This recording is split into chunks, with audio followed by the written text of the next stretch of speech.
Mga kasayan, magpapalit tayo ng full wave regulator rectifier sa Rusi 110.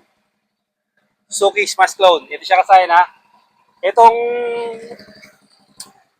itong motor nito kasayan full wave na. Pansinin niyo, dalawang dilaw dito. Ibig sabihin, pag dalawang dilaw o dalawang puti, full wave. Pag tatlong dilaw, full wave. Tapos sa taas, yan, dalawang dilaw, full wave din. Ayan siya kasayan. Ayan siya ha. Tapos itong ipapalit natin, original Liwa regulator rectifier. Papalakasin pa natin yung charging niya. Kung ito ang charging niya, pansinin nyo kasayan yung charging ha.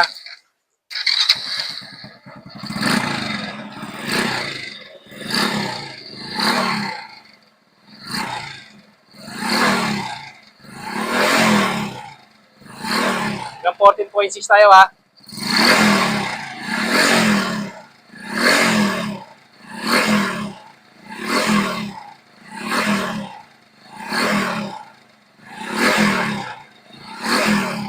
Yung 14.7.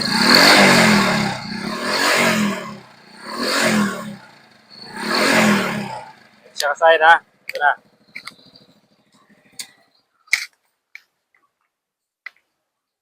Bali ito kasayan, full wave na to. Kagaya ng mga Mio, mga full wave na siya. Mga Yamaha, mga full wave na. Yung stator na lang yung papalitan. Dito, ang gagawin natin dito, pwede nating i-wiring siya. So, bawa ito ha. Yung yellow sa yellow. Tapos yung yellow sa white. Tapos red to red. Saka green to green. Ayan siya ha. Ito. Ngayon dito, ang gagawin natin dito, pwede yun ha, i-splice natin. Ngayon ang gagawin natin dito, ganito. Ganito yung gagawin natin dito. So ginawa ko na rin ito kay Yamaha site.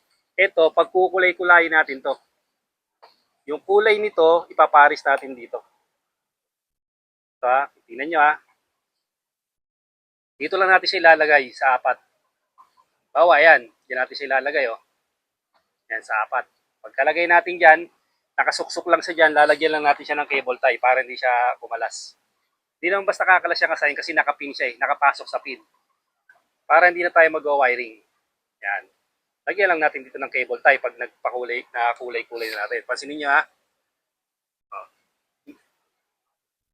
Green, yellow. Yellow, green. Kaya ang gagawin natin dito, ito ang gagayahin nating kulay. Ito ha, gagayahin nating kulay ha. Para pag sinuksok natin, itong apat lang na yung pin ang gagamitin natin, 4 pin lang. Hihiwalay natin yung black.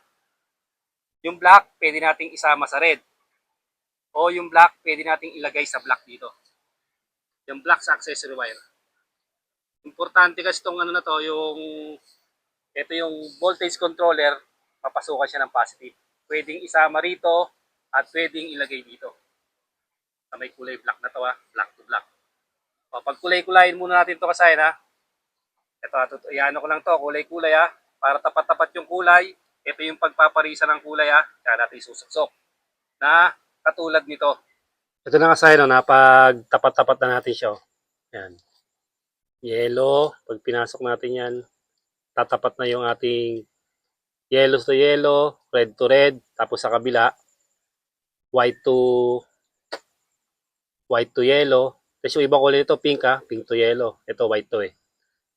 Yan, tapos green to green. Yan ha. Ibig sabihin, tapat-tapat na. Ngayon kasi, ganito yung ginawa natin dyan. Tinatanggal lang natin siya ha.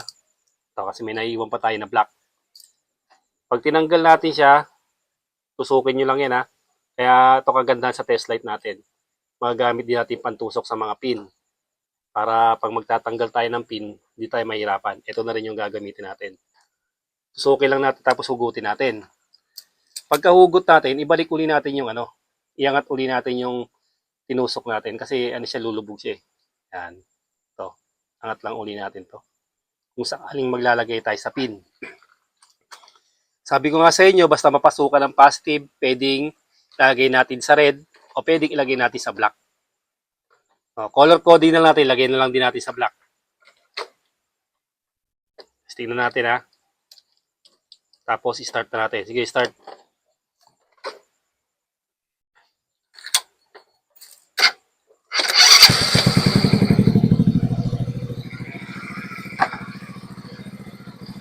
Tsaka sayan.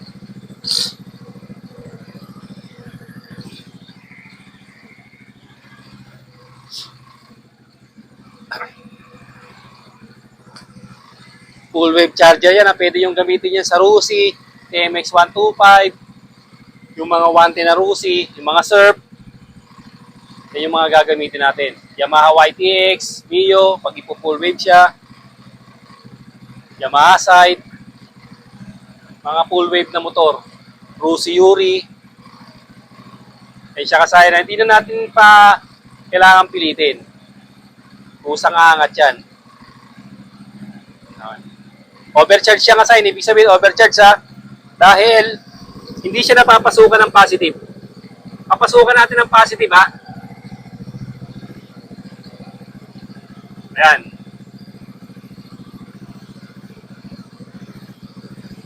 Hindi na siya mag-overcharge kasi may positive na siya. Ayan siya kasaya na. Oh. Hindi na natin kailangan pambilitin para makuha natin yung rating. Kusang tataas na lang siya. Tapos dito kasaya, ganti gagawin natin. Oh. Ganti yung gagawin natin dyan ha. Pupunta tayo din sa may accessory wire. Dito. Lalagay lang natin yung black sa accessory wire. Pwesto natin to dito ha. Dito natin to ilalagay para nakapwesto na yung ating regulator rectifier. Kasi ito, umiinit talaga to. Kailangan nakadikit siya sa bakal para mabawasan yung init niya mapunta sa body. Okay, lagay natin to ha. Nakakatulad dito. Ito na kasi na pwesto na natin. Oh. Bali kasi na itong pinagpalitan natin ay liwa regulator din pala siya. Pansinin nyo kasi yan. Oh, so, pakita mo para ano.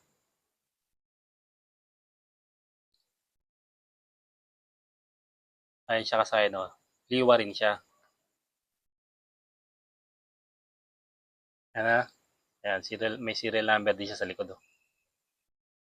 Tapos, dito natin siya nilagay. Ito. Pero kung mapapansin nyo, parang para talaga sa ganito siya. Ayan, pansinin nyo. Paglagay natin dito, isa lang ang tornilyo. Pero ito, dalawa ang tornilyo 1. Parang naka-ready talaga sa upgrade. Dalawa yung kanyang ano, yung tornilyo 1 ito siya. Isa, saka isa pa rito. Yan. Ito. Yan siya. Oh. Samantalang ito ay isa lang. Oh. Dito lang. Ayan na, liwa rin yung pinagpalitan natin. Tapos ito na. Dito tayo kukuha ng accessory wire. Itong accessory wire na to, dito tayo pupunta.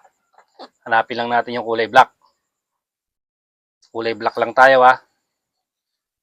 Kung stock wire to kasayan, dito lang tayo pupunta sa black.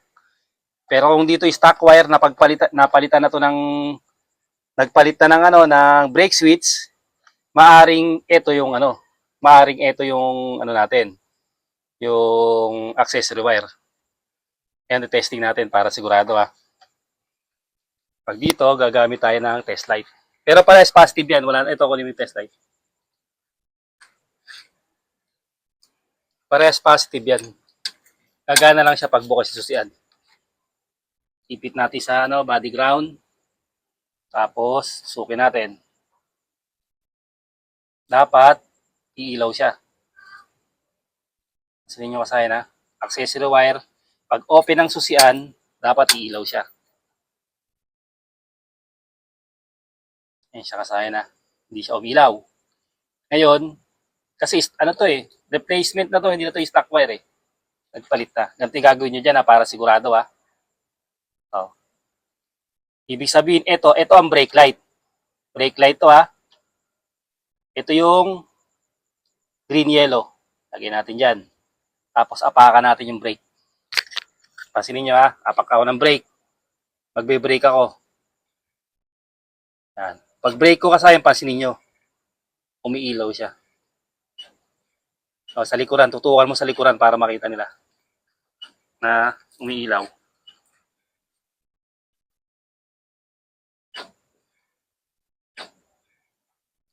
Okay, balik na rito. O, kung wala tayong kaalaman sa ganito, wala tayong test light, gagala rin siya. Pero kailangan, pag mapapasukan din siya ng positive, pero kailangan mag-brake ka muna. Magpreno ka muna para mapasukan siya ng positive.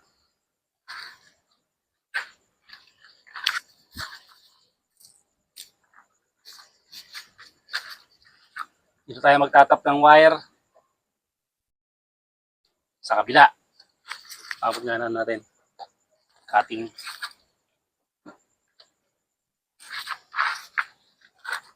Kasi mapapansin nyo naman yan pagka iba na yung wire. Siyempre magiging iba sa mga wiring. Mas manipis na. At pag mga stock kasi mas makakapal, mas matigas yung mga wire niya. Pagbukas mo pala, magdududa ka na dapat dyan kasi iba, manipis. Ibig sabihin, hindi siya stock wire. Hindi na stock wire yung ating yung wire harness natin.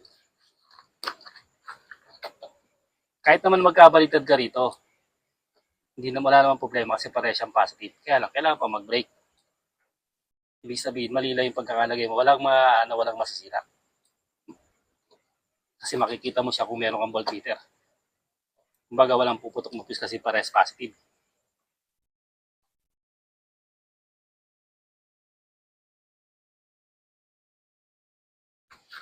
Testing.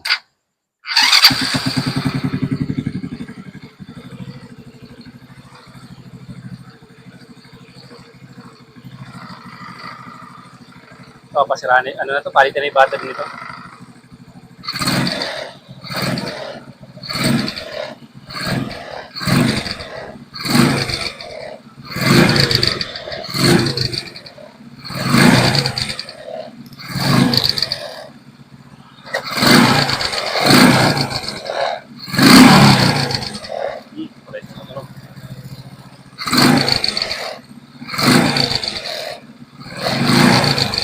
Eh, siya kasaya na walang overcharging ha.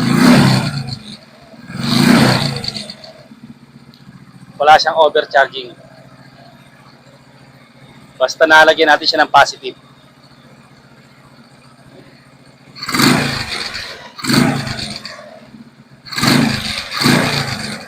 O, kung gusto nyo naman, dito tayo magwa-wire ha. Ito, itap na natin ito dito sa red. Para wala na kayong ibang wire na paglalagyan.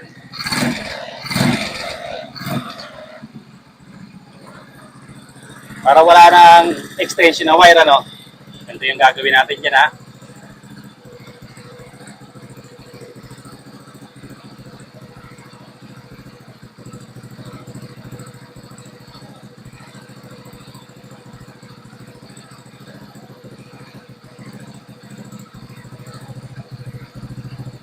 Nakapit ha. Nakapit.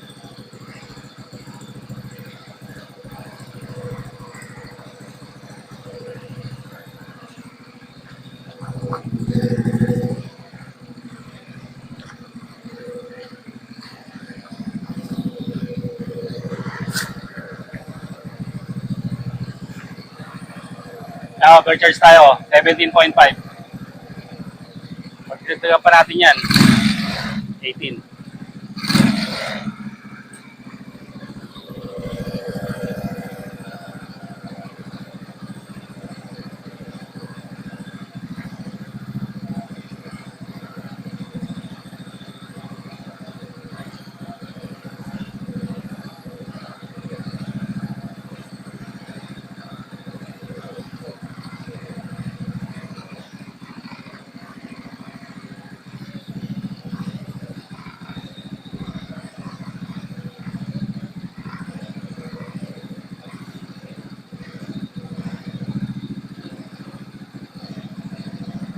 Saka na, para di na kayo mag-ano ng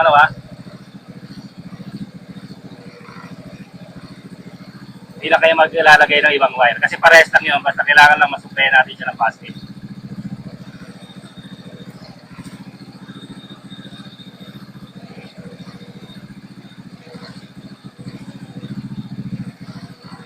Voltage controller. Pag yung liwan yung nabili, hindi nagbabago, hindi nag-overcharge. Ibig sabihin, Hindi siya original liwa regulator rectifier. Yan siya kasayan, no? Yan. Okay na. Yan yung reading natin. Tataas pa yan kasayan. Pag tumakbo na yan, ng mga ano, tataas pa yung ano niya. Tataas pa yung reading. Ganito lang kasayan na kasi full wave na siya. Wala ka nang ibang gagawin ha. Ang kailangan mo lang, i-secure mo lang yung ano. I-secure mo lang yung black wire ilagay sa red wire para wala siyang overcharge. Hanggang dito lang mga kasayan. Salamat sa panonood.